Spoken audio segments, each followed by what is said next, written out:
What exactly is the problem with casual relationships, and how are you supposed to find the person you need to be with without having them? Well, how about abortion? That's a problem.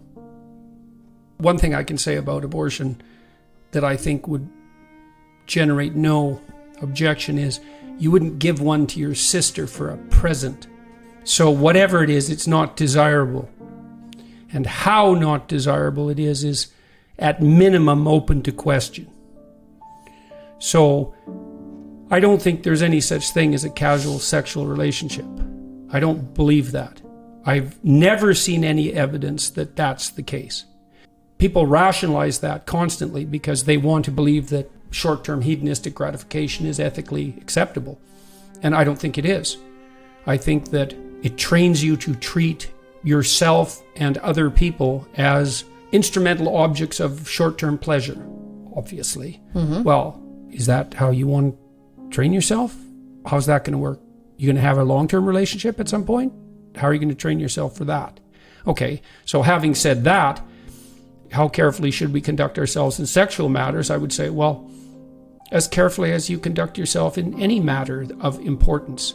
You're going to treat the other person as if they're a divine locus of consciousness or a disposable pornographic entity.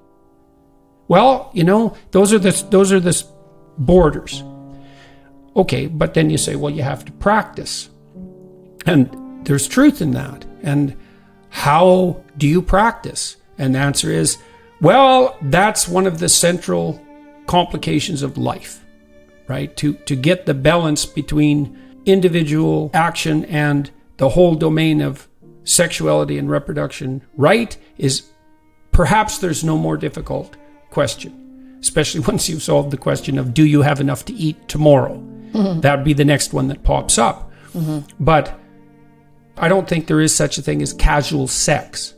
I think that's indistinguishable from masturbation, which I also don't regard as a particularly heroic act. I think people have that sense, and I don't think that that's culturally instantiated, because in some sense we've done everything we can to eradicate every last vestige of sexual shame, which I think in the final analysis is impossible, because there are all sorts of reasons for the persistence of sexual shame that have nothing to do with cultural context.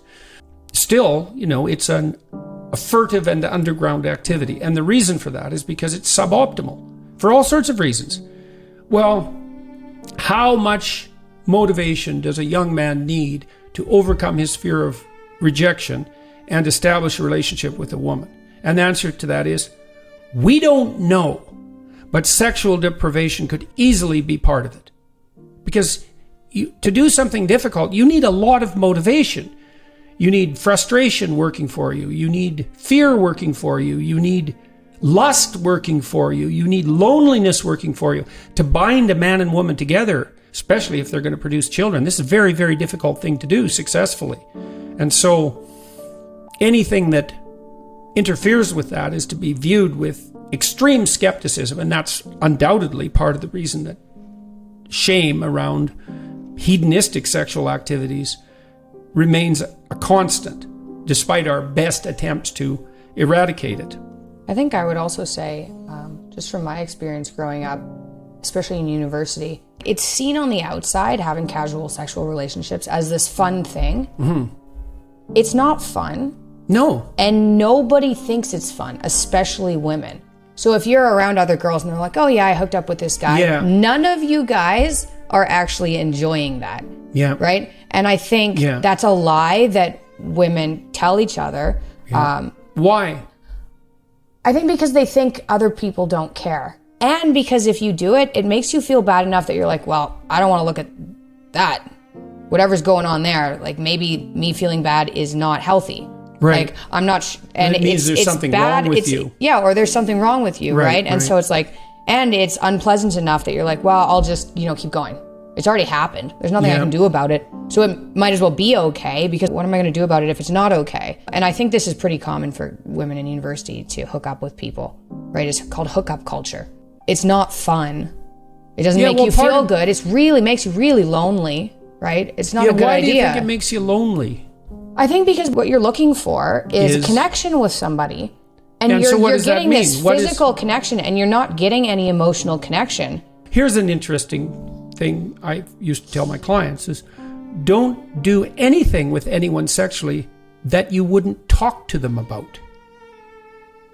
Seems it's like, reasonable. well, I wouldn't talk to anybody about that. It's like, but you'll act it out, eh? Yeah. So that's worth thinking about. It's you're not intimate enough with them to have a conscious discussion, but you're perfectly willing to blunder stupidly into it, and then risk the aftermath. A lot of that's fueled by alcohol too. Yeah, like a lot of it is fueled, like all of it. Yeah. You're not going to do that if we ever sober. wanted to have a serious conversation about sexual impropriety on campuses, for example, the first thing we'd focus on is alcohol.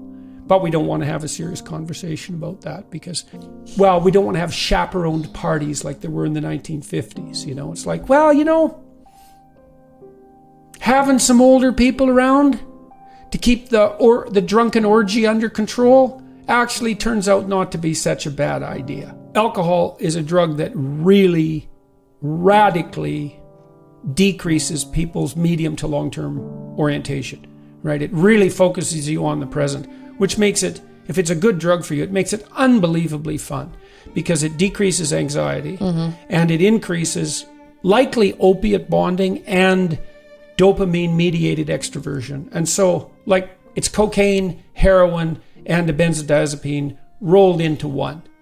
And so it makes you not care. And for pure hedonism, there's nothing better than not caring. Yeah. But alcohol is a catastrophe on many fronts because of that. And a huge proportion of violent crimes, exploitative crimes, rapes, a huge proportion of those are conducted between drunk people.